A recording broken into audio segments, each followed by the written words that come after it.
ऊषापान। ऊषापान क्या होता है? ऊषापान कैसे किया जाना चाहिए?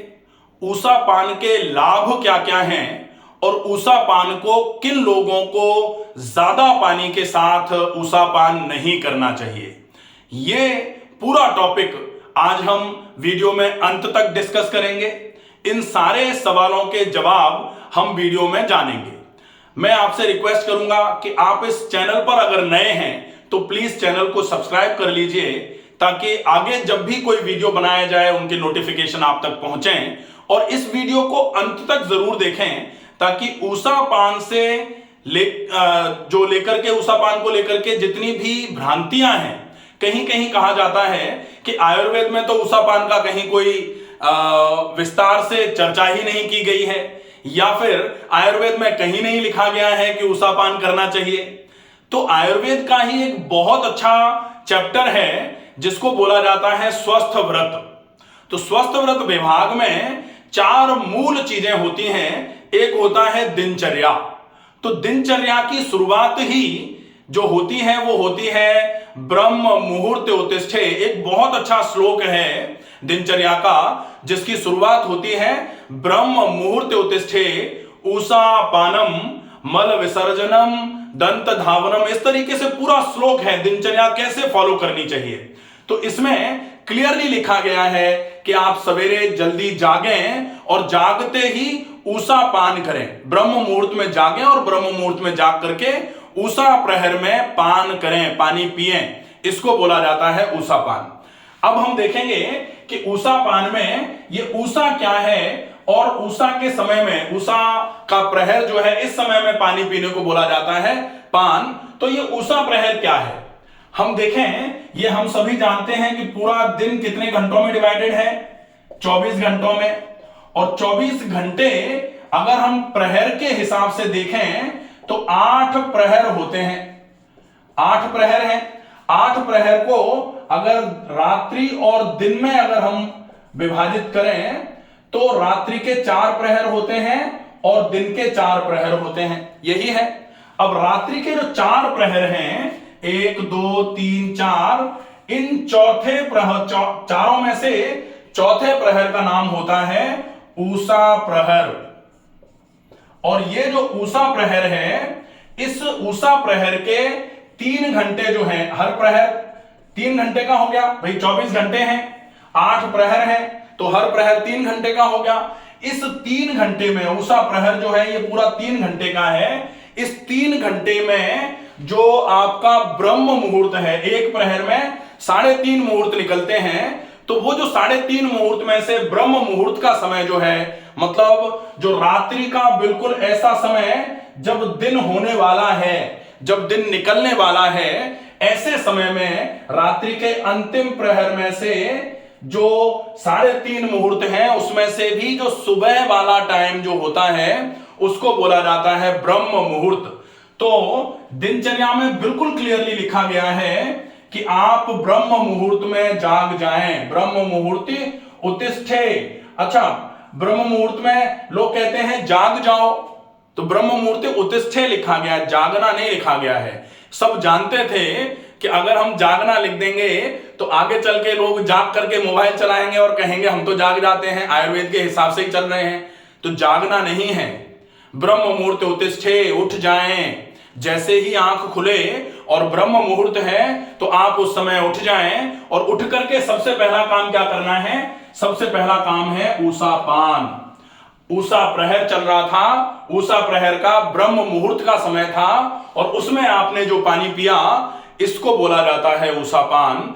इसका मतलब होता है कि जब आप जगेंगे, जागते ही दिन की शुरुआत जो है वो आपको पानी पीने से करनी है। सबसे पहले जागते ही पानी पीना है। अब हम बारी आती है हमारी कि हम ये देखें कि इस पानी को लोग कहते हैं कि नींबू पानी मिला करके, नींबू मिला के पी लो, कोई कहता है सौंफ मिला के पी लो, कोई कहता है कि रात को जीरा मिला के रख दो और सवेरे सवेरे पी लो। तो इस ऊषापान के लिए जो बोला गया है वो क्लियर है बिल्कुल, कि ऊषापान में बिना कुछ मिलाया हुआ क्लियर वाटर होना चाहिए, केवल सादा पानी। वही ऊषापान है। अब ऊषापान में दो तरीके से ऊषापान किया जा सकता है। एक तो होता है तांबे के बर्तन का। तो तांबे के बर्तन का लिखने में तो बेसिकली यही लिखा गया कि जैसे ही जागे रात को ताम्र पात्र में, तांबे के बर्तन में, तारों की छाया में रखा हुआ पानी सुबह सुबह जाग करके पीना है। इसको ब्रह्म मुहूर्त बोला जाता है। लेकिन चूंकि तांबे का पानी एसिडिक होता है नेचर में, और वो एसिडिक है नेचर में, तासीर में गर्म हो जाता है वो पानी, इसलिए जिनको एसिडिटी की समस्या होती है ऐसे लोगों को ये वाला पानी नहीं पीना चाहिए। जिनको एसिडिटी की प्रॉब्लम है उनको ये वाला पानी नहीं पीना चाहिए। जिनको अल्सर की प्रॉब्लम है उनको भी ये पानी नहीं पीना चाहिए। जिनको बहुत गुस्सा आता है, जिनको पित्त की समस्या है, जिनको बहुत तनाव रहता है, ऐसे लोग अगर इस पानी को पिएंगे, तांबे के बर्तन के पानी को पिएंगे, तो निश्चित ही उनके शरीर में गर्मी बढ़ेगी और गर्मी से संबंधित जो भी समस्याएं हैं वो बढ़ सकती हैं। इसलिए ऐसे लोगों को तांबे के बर्तन का पानी नहीं पीना है। तो फिर कैसा पानी पिएंगे? तो फिर मटके में रखा हुआ पानी पिएंगे, मटके में रखा हुआ, या फिर कांच के बर्तन में रखा हुआ, या फिर एसएस का, स्टेनलेस स्टील का जो बर्तन है, एसएस का बर्तन जो होता है उसमें रखा हुआ पानी पी लें। अगर आप फ्रिज में रखा हुआ पानी पिएंगे तो वो भी ठीक नहीं है। फ्रिज में रखा हुआ भी ठंडा पानी, बहुत ठंडा पानी नहीं पिया जा सकता। तो आप मटके के बर्तन का, कांच के बर्तन का, या एसएस स्टेनलेस स्टील के बर्तन में रखा हुआ पानी जो है उस पानी का उपयोग कर सकते हैं। सामान्य तौर पर लोग रात को प्लास्टिक की बोतलों में पानी भर के रख लेते हैं और सवेरे सवेरे उस पानी को पीते हैं।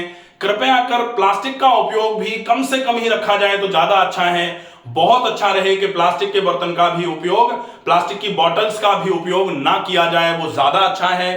अब बहुत सारी चीजें रहती हैं, मेरे पास बहुत सारे लोग आते हैं जो जनरली इन सारे प्रश्नों को कुरेद कुरेद के पूछते हैं। फिर लोग कहते हैं कि सर आजकल तो लोगों ने आरओ लगा रखा है, अब आरओ की टंकी तो प्लास्टिक की होती है, तो वो क्या करें फिर?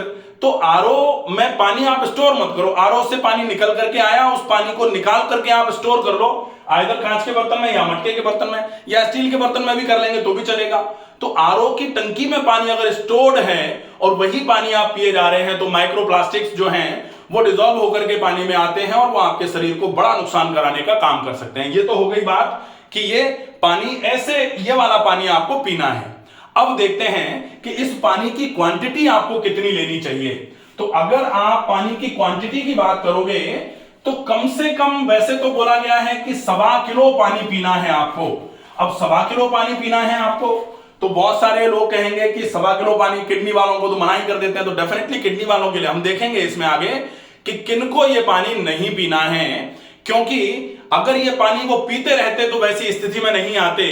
चूंकि नहीं पिया इसलिए उनको बाय चांस कोई ऐसी समस्याएं आ गई, हार्ट की प्रॉब्लम हो गई, लिवर सिरोसिस हो गई है, या किडनी में प्रॉब्लम हो गई, पैरों में सूजन आ रही है, पेट में पानी भरा हुआ है, फेफड़ों में पानी भर गया है, ऐसी कंडीशन में ये ऊषापान जो है फिर इतना नहीं हो सकता। वो 300 ml पानी पूरे दिन में केवल एक बार वो 300 ml पानी पी सकते हैं, क्योंकि पूरे दिन में इनको 1.25 लीटर से ज्यादा पानी पीना ही नहीं है।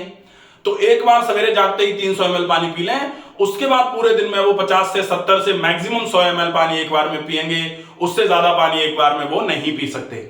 लेकिन जिनको अभी तक ये समस्याएं नहीं है वो अपने आप को बहुत सौभाग्यशाली माने कि ऊषापान करके वो शरीर को बहुत मजबूत कर सकते हैं, पाचन तंत्र को बहुत अच्छे तरीके से साफ कराने में ये पानी मदद करेगा। तो निश्चित ही ये पानी आपके लिए बहुत उपयोगी और अमृत के समान होने वाला होता है। तो पानी की क्वांटिटी कितनी? सामान्य लोगों के लिए, जिनको किडनी की समस्या नहीं है, जिनको लिवर की प्रॉब्लम नहीं है, जिनको हार्ट में दिक्कत नहीं है, वो लोग कितना पानी पिएंगे? 4 ग्लास पानी पिएंगे।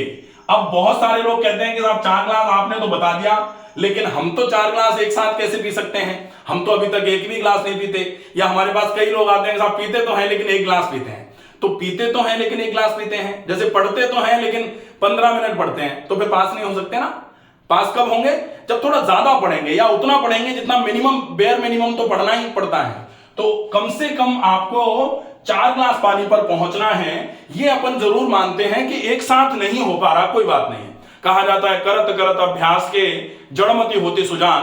तो अपन तो सब समझदार लोग हैं, अगर एक गिलास से भी शुरू किया है तो आज एक गिलास पिया है, कल फिर हम एक गिलास के बाद 2 घूंट पानी और पी लेंगे, फिर परसों हम एक गिलास के बाद 3 घूंट पानी पी लेंगे, फिर पता लगे हम 1.5 गिलास पे आ गए, और फिर धीरे धीरे करके ऐसे ही 2 गिलास पे पहुंच गए, फिर 2.5 गिलास पे पहुंच गए, फिर 3 गिलास पे, फिर ऐसे करके 4 गिलास पे आ जाएंगे।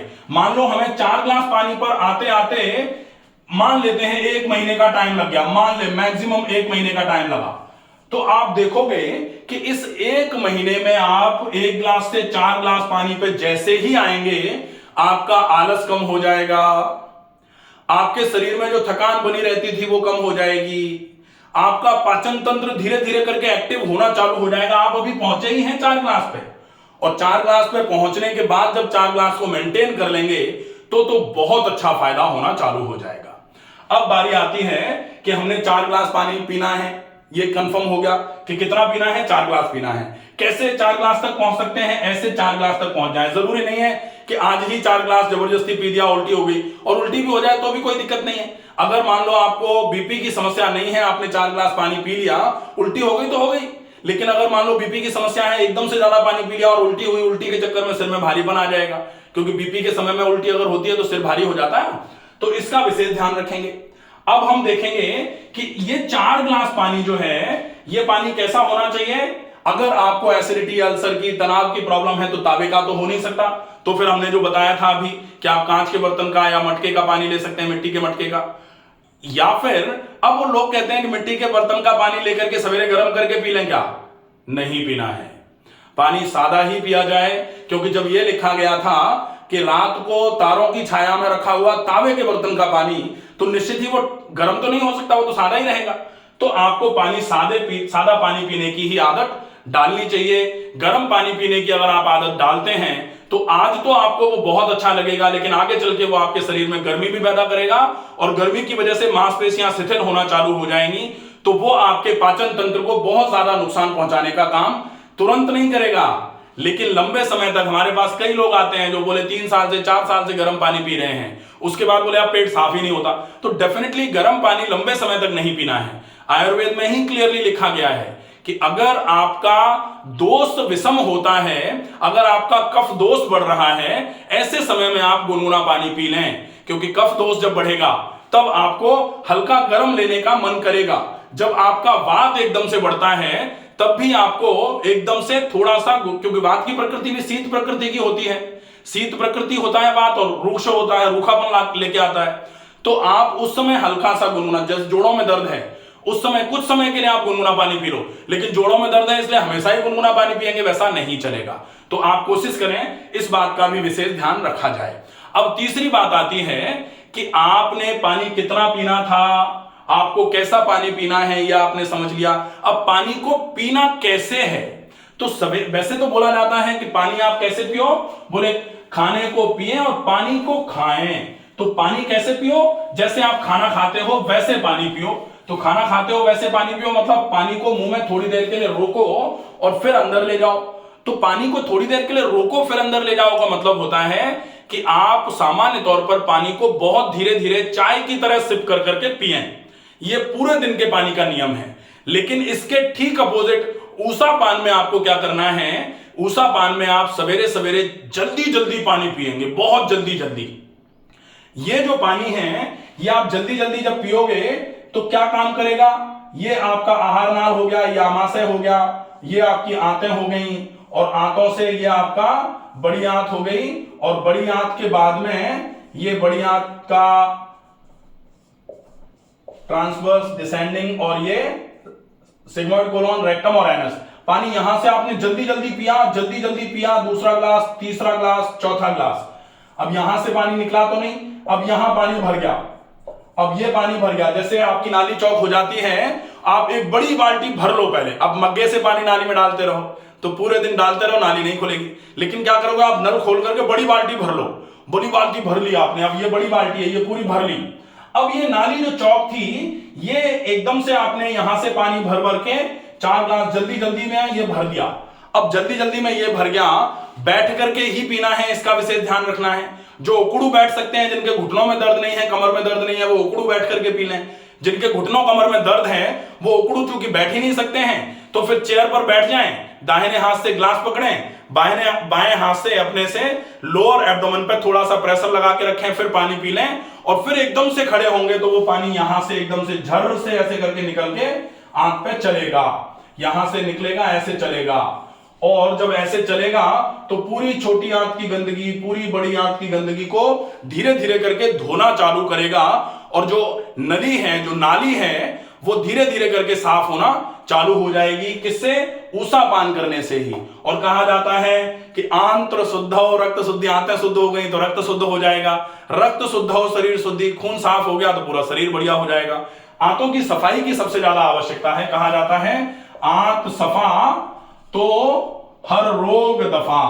इसीलिए तो कहते हैं कि आंत साफ कर दो, रोग तो अपने आप ही साफ हो जाएगा। आंत साफ करने में आपको दिनचर्या में है, आपका नियम है ये, आप इसको रेगुलर रूटीन में ले लो, निश्चित ही बहुत अच्छा आराम होगा, बहुत अच्छा फायदा होगा। ऊषा पान से रिलेटेड अगर किसी की कोई क्वेरी रह जाती है, सामान्य तौर पर जो क्वेरी आती है कि किनको पीना चाहिए, किनको नहीं पीना चाहिए, अपन बता चुके कि जिनको किडनी, लिवर या हार्ट की प्रॉब्लम है, पेट में या फेफड़ों में पानी भरा हुआ है, उन लोगों को ज्यादा मात्रा में पानी एक साथ नहीं पीना चाहिए, क्योंकि पूरे दिन का ही पानी उनका लिमिटेड होता है, तो वो लोग पानी थोड़ा सा कम पिएंगे ऊषा पान में। बाकी दिन की शुरुआत होनी पानी से ही चाहिए। इसीलिए बोला जाता है ऊषा का काल है, पानी से शुरू हुआ है। यही आपकी दिनचर्या की शुरुआत होती है। इसको आप फॉलो करें अच्छे तरीके से।